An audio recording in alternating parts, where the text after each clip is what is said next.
Mga kalakbay, mga adlaw, na duha ka buok Seventh-day Adventist nga wala magkatokma ang ilang mga pamahayag regarding aning apostolic succession. Kung kanus ang tuiga sila naabot diri sa Pilipinas. Una, si Julito Daig, nasudlan ako iyang live. Ako siyang gipangutana kung unsang tuiga sila naabot diri sa Pilipinas. Tanawa ang iyang payag. Dini sa Pilipinas, kanus amo nagsugod. Tubag. Ang imong pangutana. Ang imong pangutana. Tukma na sa gingon ni Kristo. Isang iyo may balita sa tibuok kalibutan. Mao nang na siya sa Kanus amo nagsugod diri. apil na diri sa pag-abot sa Pilipinas diri sa mga gitawagong Sa tuiga. 906 panak tas Away klaro. 901 nadi ang linya ha ay Oh. 1901 to 1906 ang iyang pahayag. Karon, ato kunong sulayan og takdo ang ilang usag gyapon ka magwawali si Pablo Asido Jr. Unsa iyang pahayag regarding aning gi-question ako siya. Yeah. Ang pangutana ko mao, gikan sa Amerika, gaugat na ng simbahan gikan sa Amerika no, kanang gitawag batog Seventh Adventist General Conference. Gikan sa Amerika padulong sa Pilipinas. Sa tuiga mo na abot dere. Waalang ko ka siguro. Pero nga no, Ana, magidangat.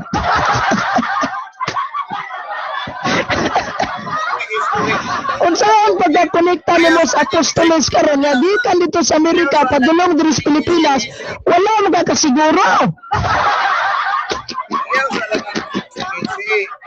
1915 or nga nga mga tuig. Sa 1915.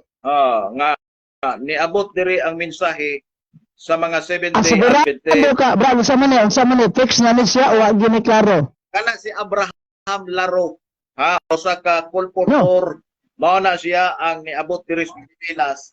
O kana gani Hoy, dasami yung aning General Conference. Ay, Felix Manalo mao nay una nga na mga convert sa Seventh Day Kanang giingon Adventist. nimo nga si kinsa to katong giingon nimong tawo nga si kinsa ngalan na to? Abraham Laro. Si Abraham Larok mo naabot diri sa Pilipinas tuig 19.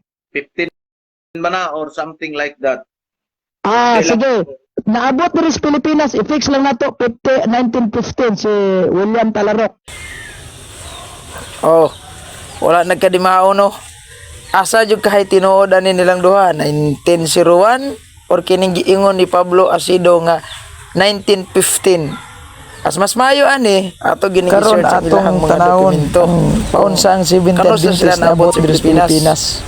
Araw, ilaning itata niya. O dara, how did the Seventh Adventist Church? Oh, dara klaro kayo. Ilang website mismo.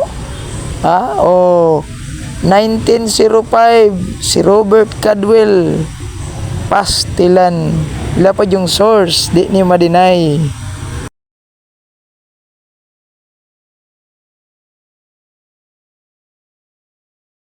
Oy, 1905 man.